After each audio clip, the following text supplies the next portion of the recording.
Ed, how are you? Good, thanks. You're welcome.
Hello, Garfield.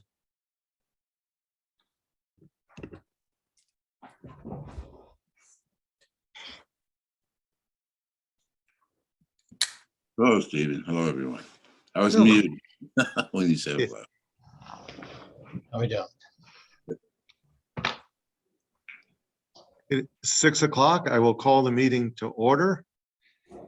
Pursuant to Governor Baker's March 12th, 2020 order suspending certain provisions of the open meeting law, GL Chapter 30A, Section 18, and the Governor's February 18th, 2022 revised order extending remote participation by all members in any meeting of a public body. This meeting, the Great Barrington Select Board, will be conducted via remote participation to the greatest extent possible.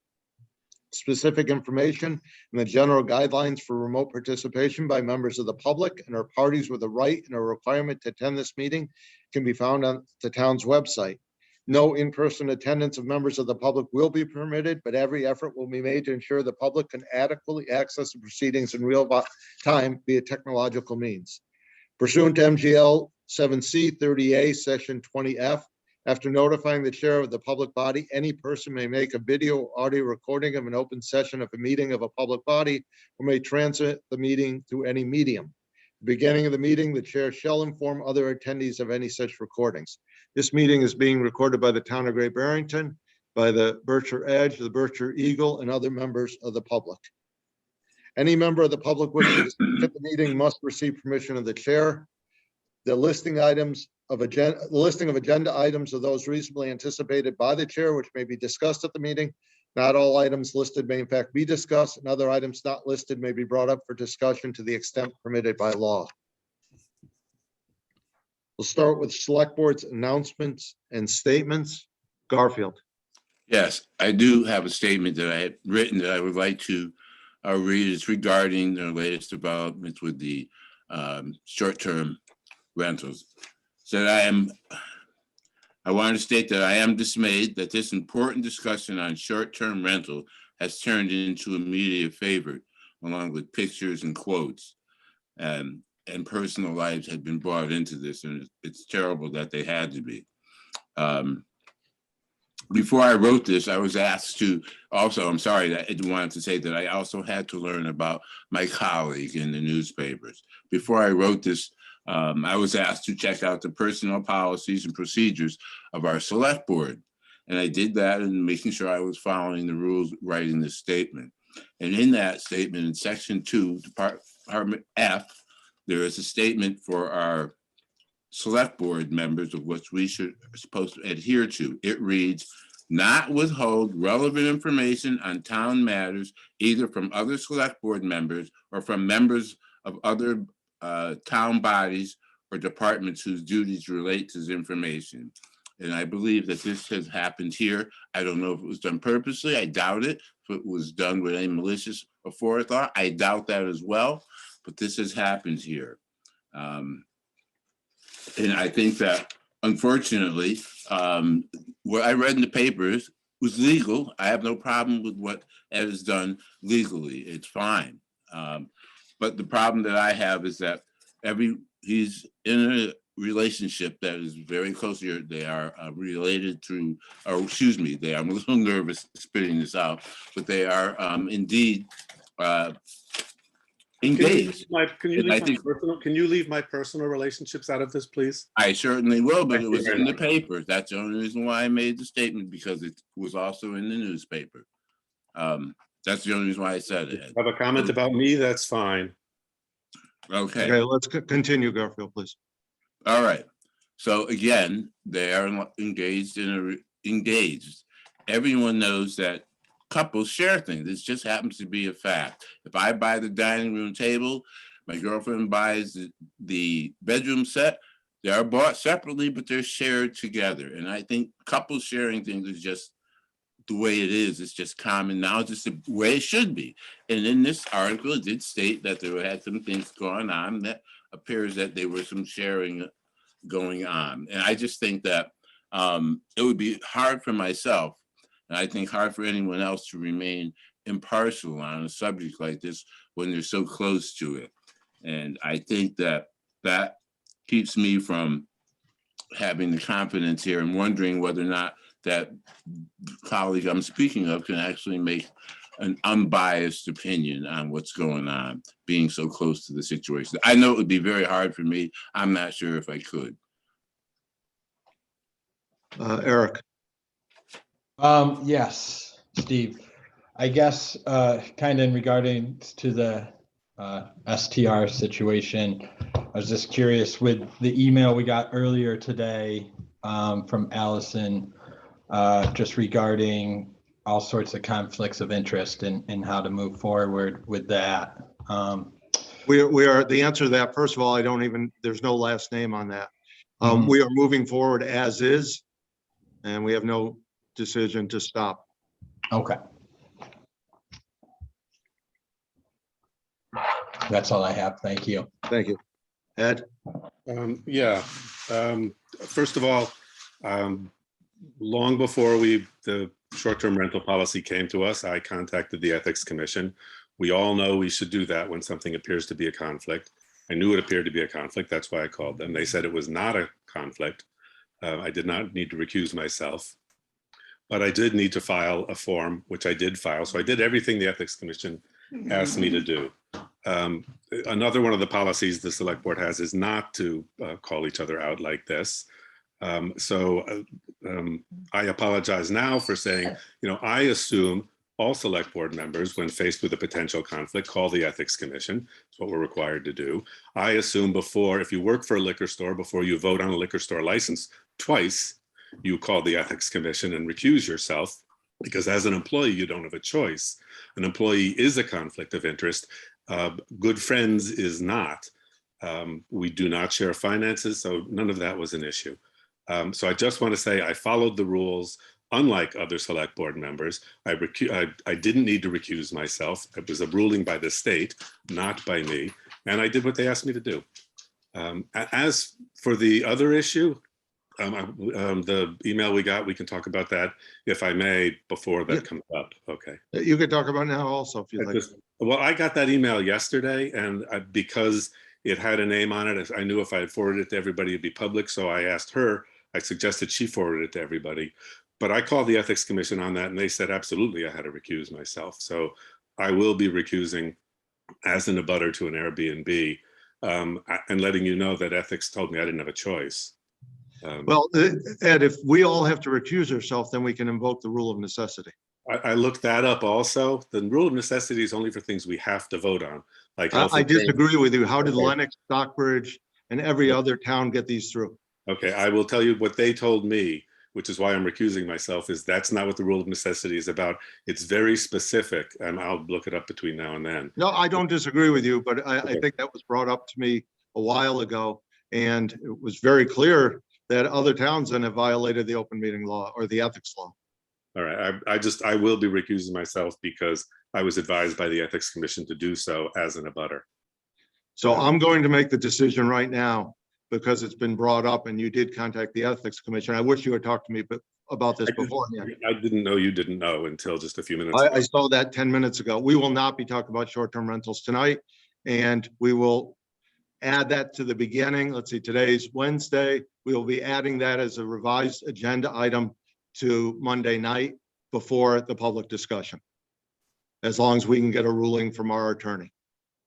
So anyone who's on here for short-term rental discussion, I am not going to plow ahead and then find that we violated the ethics law. So we will hold on to that until Monday evening. And I apologize. I thought it had been forwarded yesterday. No, and I don't take much credence in an email that doesn't have a last name on it. That's a problem for me. You obviously know the person. I don't. No, I don't. I know the last name because originally it had it on. Yeah, But- this one doesn't. So But I also checked, and the address near me is on there. I am in a butter. yeah, no, I've made it clear that I'm a butter to Airbnbs also. So I made that very clear. Lee, go ahead. If you really want to.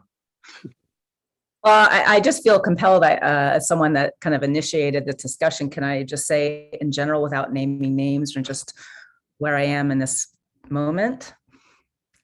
Or should I wait? You're more than welcome to say Whatever. So just to kind of pull back on what led me to initiate the discussion around short-term rentals, and this was back in fall, I think September, October, on the housing subcommittee that I'm a member of. I felt that some of the voices that I had been hearing deserved to be listened to and to be brought into a discussion about some of the impacts of short-term rentals. And I don't want to lose sight of the people that might not be the ones that are appearing at our select board meetings or writing letters or have, groups that are representing them. And I just want to make sure that we focus this discussion on what it means to be a community and where we want to be in years from now. So it saddens me to think that we're so polarized, because I think deep down we really want the best for our community. And it's not a black and white issue. It's a gray issue with many, many different levels and different approaches. And I would just like to see that this is centered back on what it means to be a community.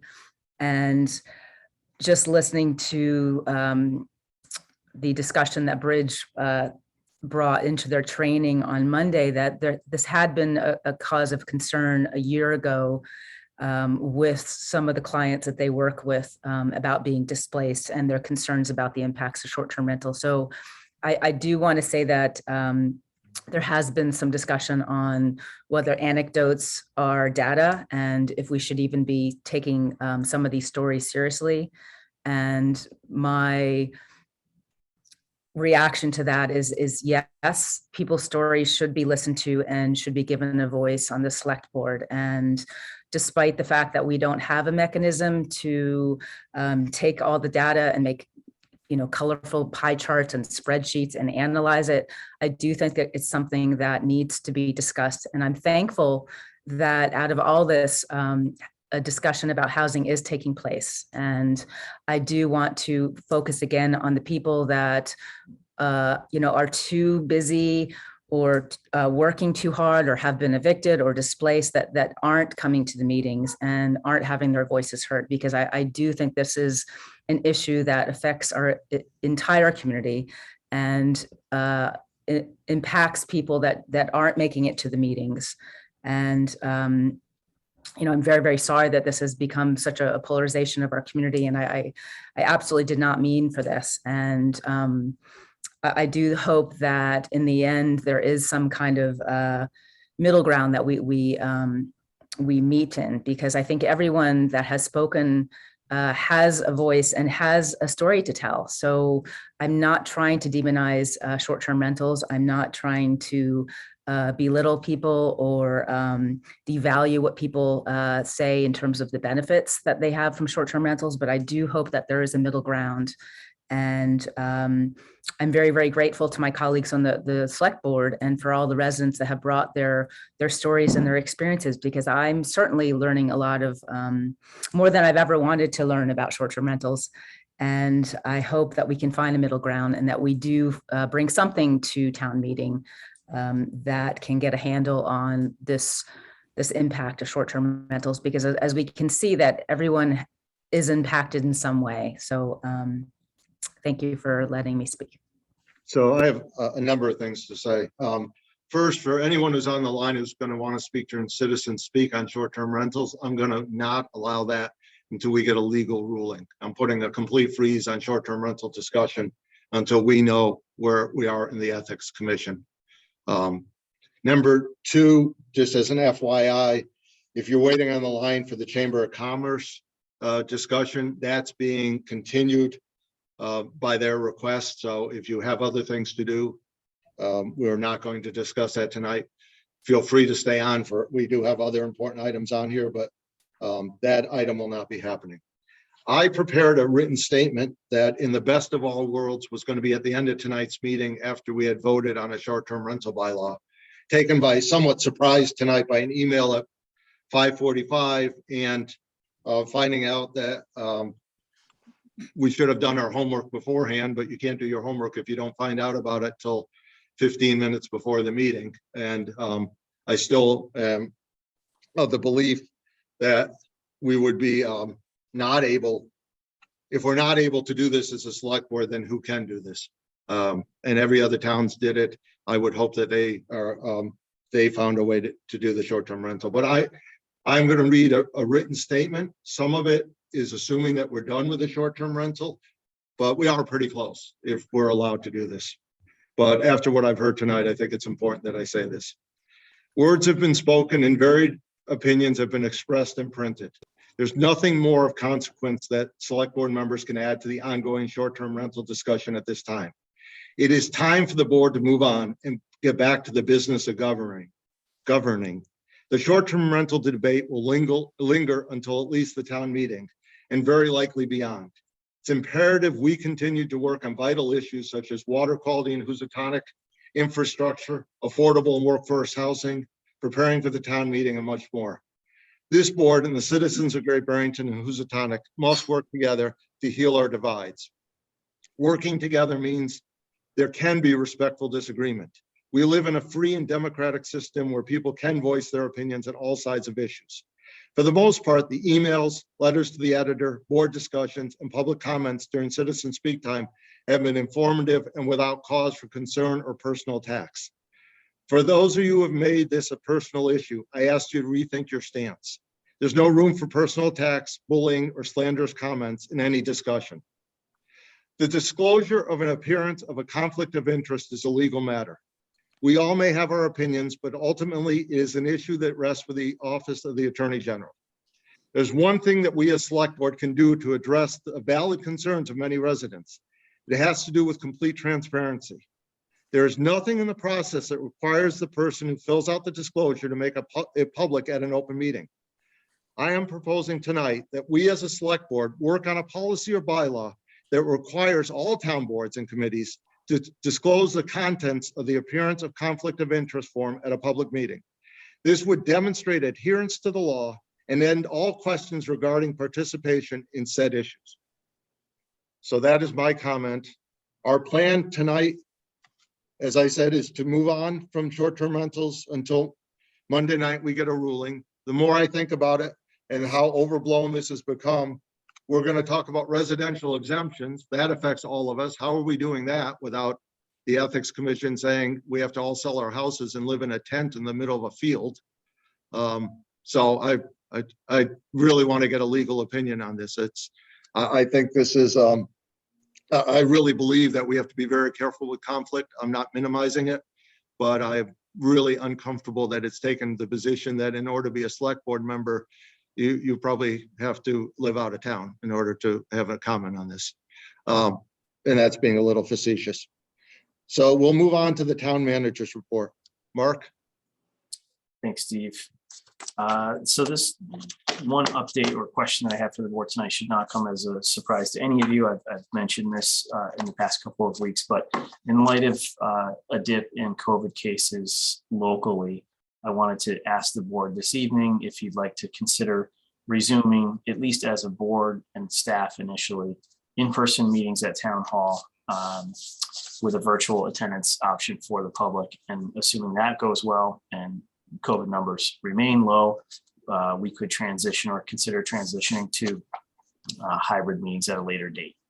So I guess my question to you is, how would you like us as staff to move forward with this? So my opinion on this, Mark, and I made it clear to you, and I must say, in the last half hour, I've gotten some emails about COVID cases going up again. So we may be talking about another thing that we may have to postpone. But my opinion is, as the board members who are comfortable, we resume in-person board meetings for just the board for 1 or 2 meetings to work out the technology bugs, to once the monitor is up. And then we go into maybe in May hybrid meetings where I'm a firm believer that we should continue as long as it's legal. And I'm hoping the state will make it legal, that if the public wants to access the meetings via virtual method, that we continue to do that. We've had much better participation by the public. But I would like to see us, because from the school district, right now, that's where we are. Administrators and school committee are allowed to participate in person or virtually if they are more comfortable. And the public is still virtual. And I'd like to see us do that because there are some technology glitches that we need to get out of the way. And if we just open it to the public right away, we're likely to have problems that, so let's have a couple training sessions first. Anyone else? I agree. I think that's a good. Yeah, agree. We're fine to continue meeting virtually until July 15th, just to be Yes. clear. So we're good. Yeah, but I think it's, even if it's just 2 or 3 of us, obviously, since during the whole pandemic, I've chosen to meet in the selectmen's meeting room for a variety of reasons, but I'm by myself. I think we had 1 meeting with 2 of us were also here. So I think if you're comfortable coming in as a select board to our meetings, that's terrific. If you're not, that's fine. It's, as Mark said, we have till July, but let's start working the kinks out and getting ready, coming back together, because there are some members of the public who will be very happy to be in the meeting room and other members who are just as happy eating dinner and watching us from home. So that's where we'll go. Okay, that's all I have. Thanks, Steve. Okay. Public hearing. Rushank Patel for iShri-3 LLC, 229 Stockbridge Road for wine and malt package store license. Is there a representative here? If they would be, could they raise their hand?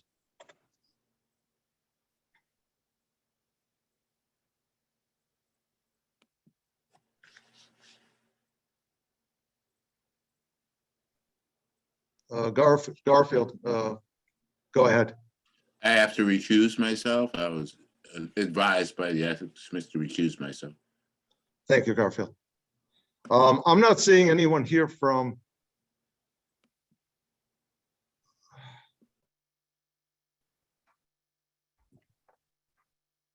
the applicant, and I'm not going to move ahead without the applicant being here.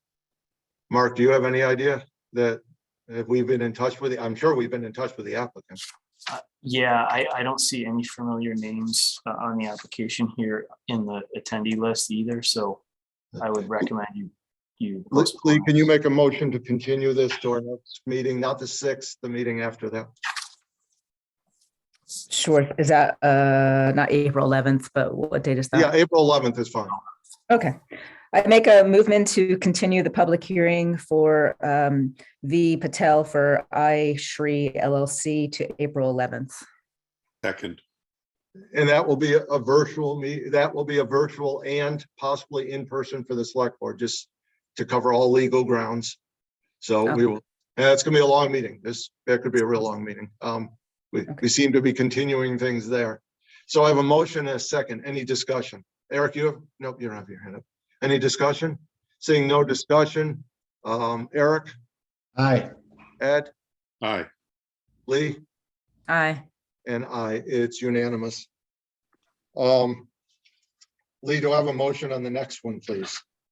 Yes. In accordance with the app, this is regarding, The Chamber of Commerce. Oh, can I just, yeah, go ahead. are you making a motion to open the public hearing first? Yes, Yeah. Okay. I'll just make wanted- a motion to open the public hearing for the special permit application from the Southern Berkshire Chamber of Commerce. Second. roll call vote. Garfield, Yes. Eric, Aye. Ed, Yes. Lee, Aye. and I. Lee, now please make the motion. Okay.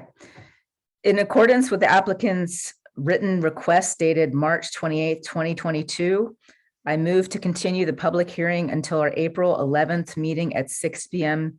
to be held virtual or hybrid. Do I have a second? Second. It's a roll call vote. Any discussion? Roll call vote. Garfield, Yes. Eric, Aye. Ed, Aye. Lee, Aye. and I. It's unanimous, so we will continue. Okay, the next one is previous business. This 2.5-hour meeting is going to turn very quick, very fast. Previous business is continued discussion on residential exemption. And let me just give a little background on this, since in the last hour or 2 hours, I've had a phone call and some nice emails. The reason this is on the agenda is typically we try, our new year starts at town meeting time, at the election, really. And we try to clean up some business that we've had, and this has been kind of hanging over us. We said after the residential exemption and the whole study was done, we wanted to have time to think about it, and then we would discuss it. So I'm trying to get some things off of our plate, not very successfully tonight, but hopefully we'll get this off our plate. What we want to do tonight, and understand, we're not committing tonight to, let's say we vote no on this, hypothetically, we're only committing to next year.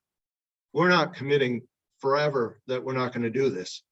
So we're taking this 1 year at a time. We'll discuss this again in November when we set the rate, which again, it takes a year to get this in place if we do it.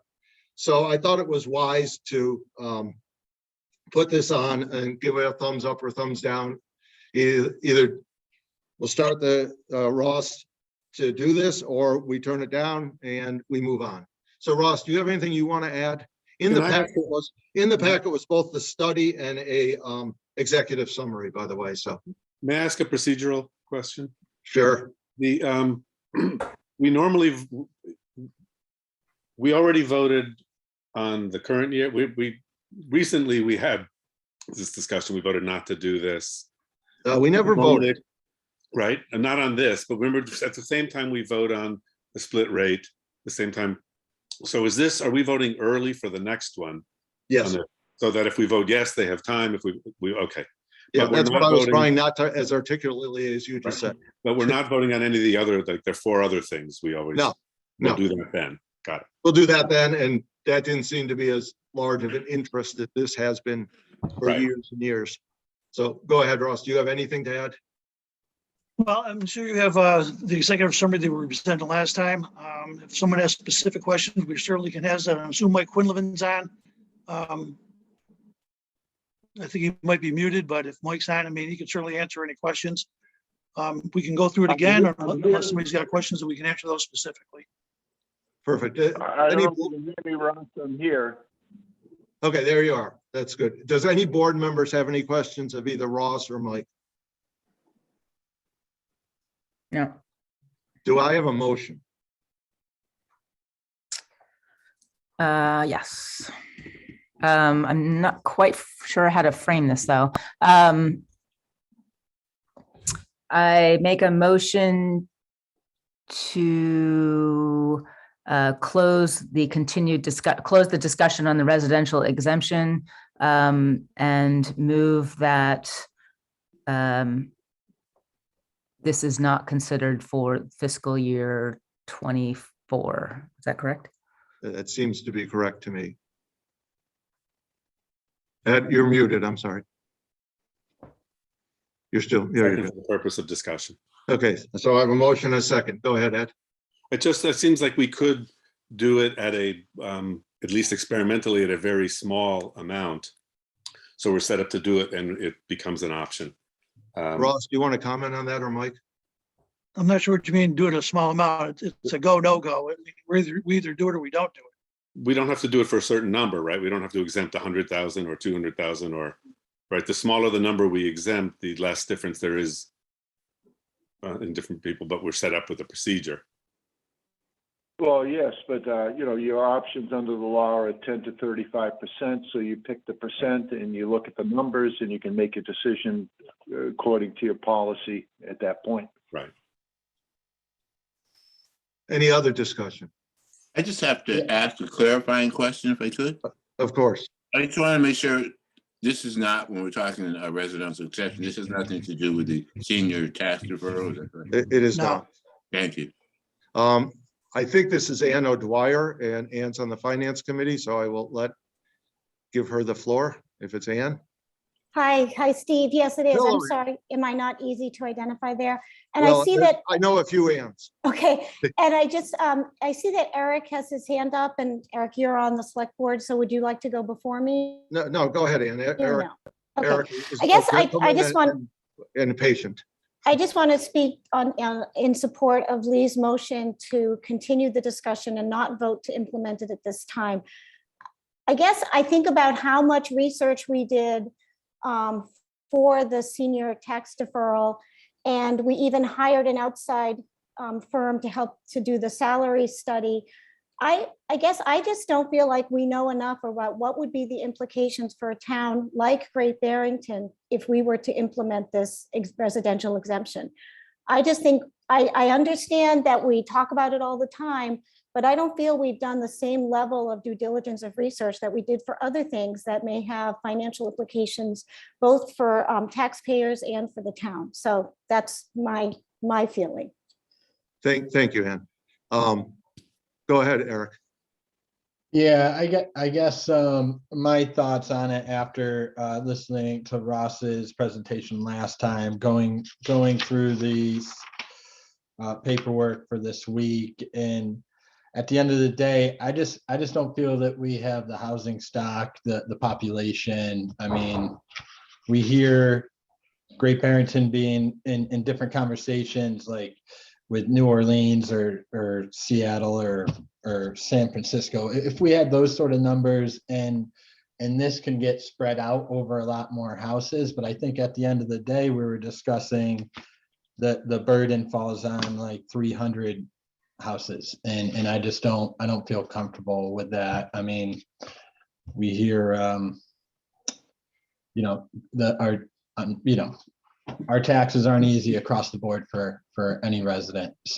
Personally, that's my feeling, and I just don't feel comfortable shifting that burden over to larger houses or second homeowners, however you want to phrase it. So I guess in general, I'm pretty much a hard no on this for this year and next. So. Yeah. So you're actually a yes on the motion. Hard Yes, no. hard no on the, yes on the motion. Thank you. Any other discussion?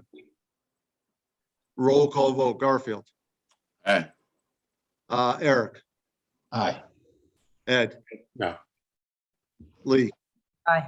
And it passes 4-1. Thank you, Ross. Thank you, Michael. You're welcome. Good You're evening. welcome.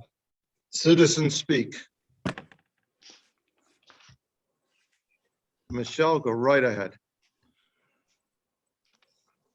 Hi, everyone. Thank you for allowing me to speak. As many of you know, I was Michelle LeBear, 70 Division Street. And Division Street runs parallel with Van Duzenville Road. And I went to work 7 o'clock this morning. I drove down Van Duzenville Road on the way home at 544, where I stopped at Van Duzenville Road at the railroad project, took pictures and sent them to all of you. Not to be looked at tonight, but possibly sometime this week. Asking each of you if you wouldn't mind taking a drive down Van Duzenville Road and witnessing the hell that I see every day. Now, previously, the railroad project, which I actually am in support of, you would see a few railroad ties here, a truck there, you know, you live with it, it's okay. Now we have a full rail yard, stockyard on Van Duzenville Road, just down the street from the Guthrie Center and Granville House. And it's sprawled all the way down. This is a R2 zone, a residential neighborhood.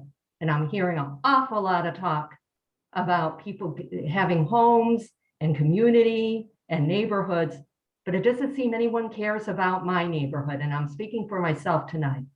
At the very least, I would like to ask each of you to look at the pictures I sent you and take a ride down Van Duzenville Road and ask, would I want this in my neighborhood?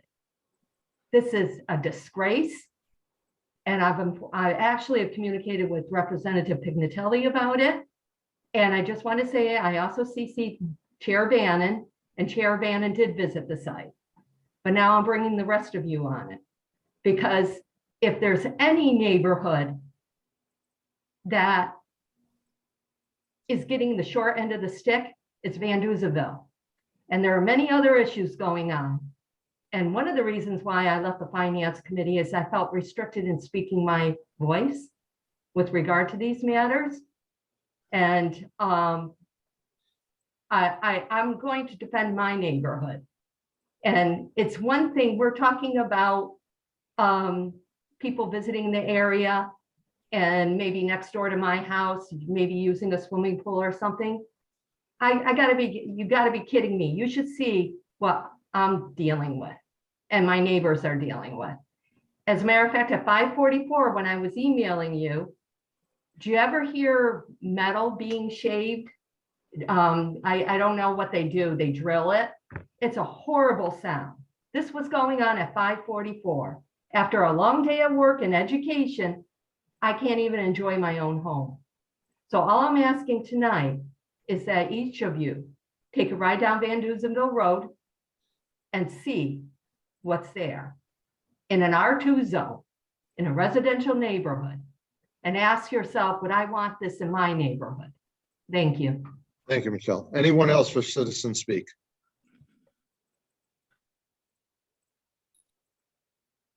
Not seeing anyone else's hands up. Select board time. Garfield, Nothing, thank you. Eric, All set. Thank you, Steve. Ed, Yeah, just quickly, the difference that was explained to me by the Ethics Commission between the vote we just took on the short-term rental is the rule of necessity is if it is necessary, if you're required by law to take that vote. So something like setting the tax rate, health insurance for all employees, things like that, we have no choice. If we do have a choice, that's not what the rule of necessity is about. That's again, I'm not disagreeing with you. I'll Okay. just use an example. Every town who's voted on this in the state. right. So we'll have to get it clarified. Lee, go right ahead. Yeah, just related to what just occurred, I would just like clarification on the timing of the email that Ed received and who sent it and why we received it 10 minutes prior to the meeting. So I would just like clarification on how that unraveled. Would you like that now, Steve? No, not now. Absolutely not now. But we will get clarification. Thank you. I have nothing. Media time. By unanimous, there are 6 panelists and 26 attendees. By unanimous consent, we are adjourned for the evening, and we may be meeting Monday night, depending on what our lawyer tells us. It is posted, so right now we are meeting. Thank you very much, and have a good night.